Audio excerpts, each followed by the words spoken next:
Alhamdulillah, wassalatu wassalam ala rasulillah, wa ala alihi wa sahbihi wa man walah, wa ba'd. Chers frères et sœurs, on se retrouve aujourd'hui pour méditer ensemble sur un autre récit parmi les récits prophétiques duquel nous allons tirer, incha'Allah ta'ala, quelques leçons bénéfiques. Le récit d'aujourd'hui est venu dans un hadith rapporté par l'imam Muslim, rahimahullah ta'ala, dans lequel on trouve le récit de Muawiyah ibn al-Hakam as-Sulami radiyallahu anhu, qui a parlé en prière par ignorance de l'interdiction de prononcer des paroles autres que celles liées à la prière durant celle-ci. Il nous rapporte lui-même ce récit et il dit: alors que nous étions en prière avec le messager d'Allah sallallahu alayhi wa sallam, un homme parmi nous a éternué et je lui ai dit: Yarhamukallah.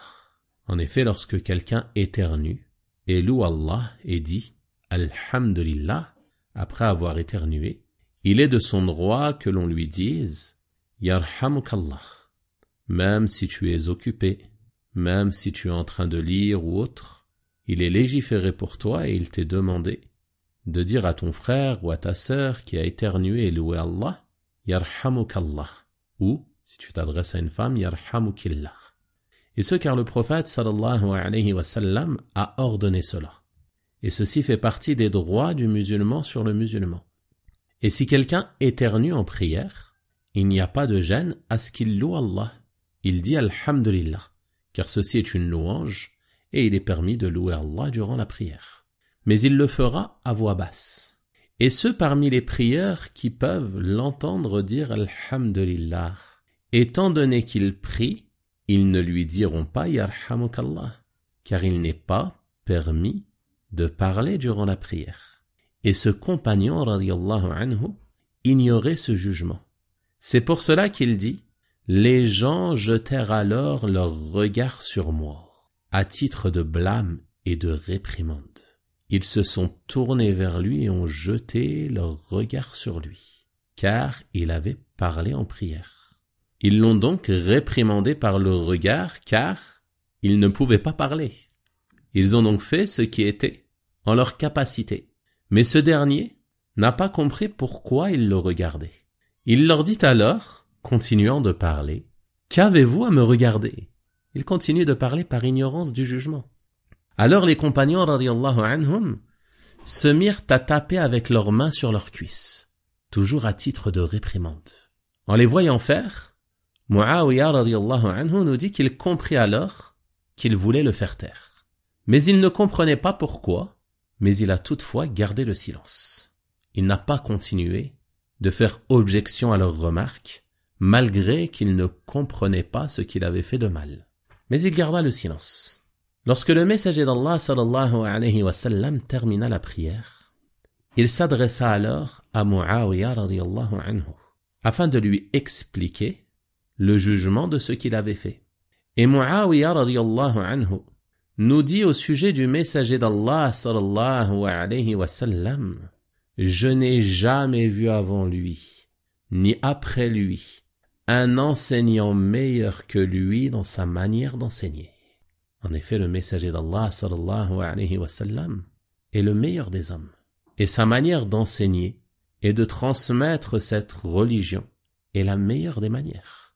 Et nous avons en lui un excellent modèle à suivre à ce sujet. Muawiyah radiyallahu anhu nous dit: je jure par Allah, il ne m'a pas traité durement, il ne m'a pas frappé, et il ne m'a pas dénigré. Imaginez aujourd'hui qu'une personne se mette à parler durant la prière dans une mosquée. Comment se ferait-il traiter par les gens? Nul doute que nombreux seraient ceux à le traiter durement. Il se ferait sans doute dénigrer, peut-être même injurier. Et il se peut même que certains en viennent à le frapper. Mais le prophète sallallahu alayhi wa sallam, Muawiyah radiyallahu anhu, nous dit: il ne l'a pas traité durement, il ne l'a pas frappé, et il ne l'a pas dénigré. Il dit radiyallahu anhu: mais il m'a plutôt dit: certes, cette prière, il ne convient pas d'y prononcer une parole parmi les paroles des gens.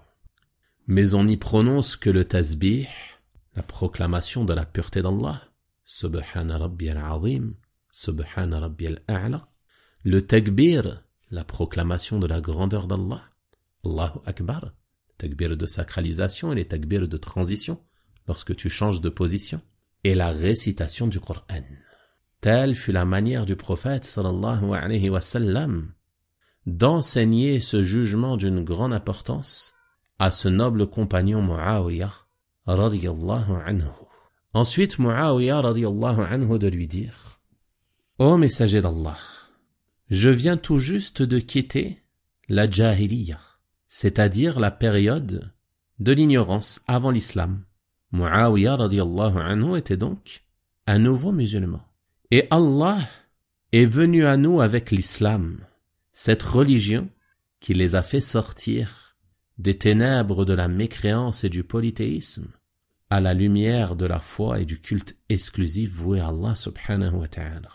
Il dit radiyallahu anhu: et il y a encore parmi nous des hommes qui consultent les devins, des personnes qui prétendent connaître l'avenir, qui prétendent connaître des choses de l'imperceptible, les devins, les marabouts, les sorciers ou autre chose semblable.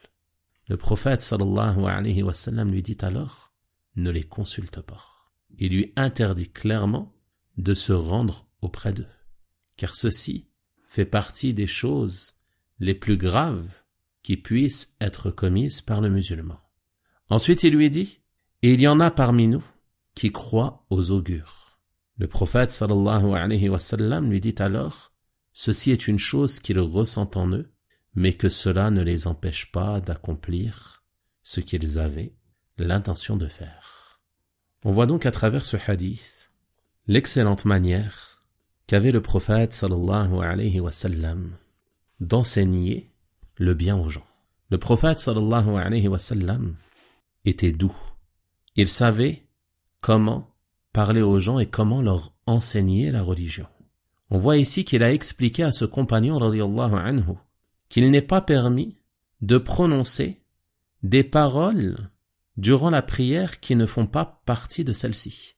Certes, cette prière, il ne convient pas d'y prononcer une parole parmi les paroles des gens. Toute parole étrangère à la prière, il ne t'est pas permis de la prononcer durant celle-ci. Mais on n'y prononce que le tasbih, le takbir et la récitation du Coran. C'est cela qui est prononcé en prière. Tu proclames la pureté d'Allah, tu proclames sa grandeur, tu le loues, tu récites sa parole, subhanahu wa ta'ala. Et Muawiyah radiyallahu anhu a accepté d'un cœur attentif cet enseignement du prophète sallallahu alayhi wa sallam, à tel point qu'après qu'il lui ait enseigné cela, il lui a posé d'autres questions. Des questions sur des sujets d'une grande importance, la consultation des devins et la croyance aux augures. On voit donc que par sa bonne pédagogie, le prophète sallallahu alayhi wa sallam a permis à ce compagnon radiyallahu anhu de se réformer, d'apprendre ce qui est interdit en prière comme parole, et également de le questionner sur d'autres sujets de la religion d'une grande importance. Et si on compare ce comportement au comportement de beaucoup de gens aujourd'hui dans les mosquées, on verra qu'il y a entre eux un fossé. Malheureusement, nombre de personnes, parfois par jalousie pour cette religion, vont adopter un mauvais comportement dans l'appel à Allah et dans le commandement du bien et l'interdiction du mal, au point de faire fuir les gens. Tu es en séjour de Ramadan, à une période où les mosquées sont bien plus remplies que le reste de l'année. Parmi les gens qui entrent à la mosquée, il y a l'ignorant, celui qui ne connaît que très peu de sa religion. Il y a parmi eux le débutant, le nouveau musulman ou celui qui commence tout juste à emprunter la voie de la droiture. Il y a parmi eux des gens qui entrent peut-être pour la première fois dans une mosquée. Des gens qui, si tu les fais fuir, n'y reviendront peut-être jamais. Tu dois être conscient de cela et faire en sorte, de par ton comportement, d'attirer les gens à cette religion, d'attirer les gens à la droiture, d'attirer les gens à la science religieuse, d'attirer les gens à se réformer, à se corriger et à fréquenter davantage la mosquée et non pas les faire fuir, les faire partir comme cela arrive dans de nombreux endroits. Wallahu al-musta'an. Combien sont ceux parmi les jeunes débutants à se faire agresser, dénigrer, en raison de certaines erreurs qu'ils commettent bien souvent par ignorance. L'ignorant doit être traité avec douceur. Il n'est pas traité comme l'obstiné, à qui la vérité a déjà été exposée, à qui elle a déjà été expliquée à multiples reprises et qui persiste dans le faux et l'égarement. La situation est différente. Celui-ci est ignorant, il ne sait pas. Il a parlé en prière. Il a fait une chose dans la mosquée qui ne convient pas. Explique-lui avec douceur. Explique-lui avec sagesse. Enseigne-lui cela de la meilleure manière. Et sois une clé de bien et non pas une clé de mal. Fais en sorte que ce conseil que tu vas lui adresser soit une cause de réforme pour lui. Présente-lui la chose de la plus belle manière afin qu'il soit à même d'accepter ces paroles que tu vas lui exposer. Ne lui parle pas avec méchanceté. Ne lui parle pas avec mépris. Ne lui manifeste pas de l'orgueil, de la vanité. Ne lui montre pas que tu te sens supérieur à lui. Non. Fais preuve d'humilité. Fais preuve de douceur et de sagesse. Et expose-lui la vérité de la meilleure manière afin qu'il accepte de toi et qu'il puisse ensuite se réformer. Et si tu agis de cette manière, il se peut qu'à son tour, comme l'a fait Muawiya radiyallahu anhu, il revienne à toi pour t'interroger au sujet de ce qui lui pose problème parmi les questions religieuses. Et tu vois donc que tu auras été ainsi une clé immense de bien et que tu pourras être une cause pour orienter cette personne vers le bien et la droiture, bi'idhnillahi ta'ala. Donc suivre le messager d'Allah sallallahu alayhi wa sallam, c'est le suivre dans l'ensemble de ses agissements, dans l'ensemble de ses conduites, et suivre sa sunna tout entière. Ce n'est pas simplement le suivre sur des apparences. Bien sûr, ces apparences ont une grande importance et ne doivent pas être négligées. On suit le messager d'Allah sallallahu alayhi wa sallam dans ses apparences, mais également on le suit dans sa manière d'agir, dans sa manière de se comporter, dans sa manière d'adorer Allah subhanahu wa ta'ala et dans la manière de traiter les gens, chacun en fonction de la situation et de son rang. Et ceci fait partie des plus grands et des plus nobles enseignements à tirer de ce récit. On tire également de celui-ci, comme vous l'avez entendu, la permission pour le prieur, lorsqu'il éternue, durant la prière, de louer Allah subhanahu wa ta'ala à voix basse. Et il n'y a pas de gêne en cela. Toutefois, si quelqu'un parmi les prieurs l'entend, il ne lui sera pas permis de lui répondre et de lui dire « Yarhamukallah ». Mais on se tait car on est en prière. Lui, il peut louer Allah, car la louange d'Allah fait partie des paroles permises durant la prière. Deuxièmement, on voit également comme leçon bénéfique à tirer de ce hadith le fait de condamner le blâmable. Et on tire cela de la parole de Muawiya radiyallahu anhu qui dit au sujet des compagnons « Les gens jetèrent alors leur regard sur moi », comme on l'a vu à titre de blâme et de réprimande. Et on voit à travers cela que la personne blâme à hauteur de ses capacités. Ils ne peuvent pas parler ici. Donc, ils blâment du regard. Le regard n'est pas compris, qu'est-ce qu'ils font? Ils se mettent à taper avec leurs mains sur leurs cuisses. Et ceci nous démontre qu'il est permis de faire certains mouvements légers durant la prière s'il y a en cela un intérêt et que ceci n'a aucune incidence sur la validité de la prière.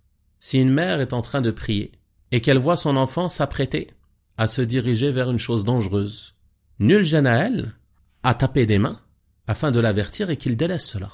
Et nul gêne à elle aussi à jeter son regard sur lui afin qu'il comprenne. Et ceci n'a aucune incidence sur la validité de la prière, incha'Allah ta'ala. Également, on tire comme leçon bénéfique de ce hadith que la prière n'est pas annulée par la parole qui est prononcée inconsciemment, involontairement ou par ignorance, c'est-à-dire par ignorance de l'interdiction de parler en prière. En effet, le prophète sallallahu alayhi wa sallam n'a pas ordonné à Muawiya radiyallahu anhu de recommencer sa prière, et ce car il ignorait l'interdiction de parler en prière. Et entre dans cela celui qui parle par oubli ou inconsciemment ou involontairement. Par exemple, si tu es en train de prier et que quelqu'un entre dans la pièce et dit « Assalamu alaykum » et par erreur tu lui dis « Wa alaykum assalam » puis tu te rends compte que tu es en prière. Continue ta prière, car ceci est une erreur, tu as parlé inconsciemment et ceci n'a pas d'incidence sur la validité de ta prière. Tu n'as pas le droit de parler, tu n'as pas le droit de lui répondre au salam de cette manière. Mais il est légiféré lorsque quelqu'un t'adresse as-salam et que tu es en prière de lever légèrement la main, en mettant la paume de ta main en direction du sol. Tu lui fais un signe léger de ta main pour répondre à ses salutations. Mais si par erreur tu réponds oralement, inconsciemment, alors ta prière est valide, incha'Allah ta'ala, et tu peux la continuer. Donc ce hadith nous prouve très clairement que celui qui ignore l'interdiction de parler, sa prière est valide.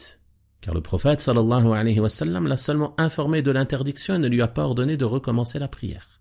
Et cela nous prouve également que celui qui parle involontairement ou par oubli, alors qu'il est en prière, sa prière est valide également. Mais la prière est invalide si la personne parle volontairement, consciemment et en ayant connaissance de l'interdiction de parler en prière. Mais celui qui est ignorant, alors sa prière est valide et il n'a pas à le recommencer, incha'Allah ta'ala. Enfin, pour conclure, je réinsiste sur ce bénéfice immense qui est la bonne pédagogie du prophète sallallahu alayhi wa sallam et sa douceur à l'égard de l'ignorant, comme l'a mentionné Muawiyah radiyallahu anhu. Le prophète sallallahu alayhi wa sallam ne l'a pas traité durement, il ne l'a pas frappé et il ne l'a pas dénigré. Et nous avons certes, dans le messager d'Allah sallallahu alayhi wa sallam, un excellent modèle à suivre et nul doute que cette manière d'enseigner cette pédagogie est plus à même de faire accepter la vérité à la personne à qui on s'adresse. Ceci était donc quelques leçons bénéfiques que l'on peut tirer de ce récit prophétique et je demande à Allah subhanahu wa ta'ala de nous aider à en tirer profit et à suivre le messager d'Allah sallallahu alayhi wa sallam de la meilleure manière dans l'ensemble des domaines de notre religion. Wa sallallahu wa sallama wa baraka ala nabiyyina Muhammad wa ala alihi wa sahabatihi ajma'in walhamdulillahi rabbil alamin wa barakallahu fiikum.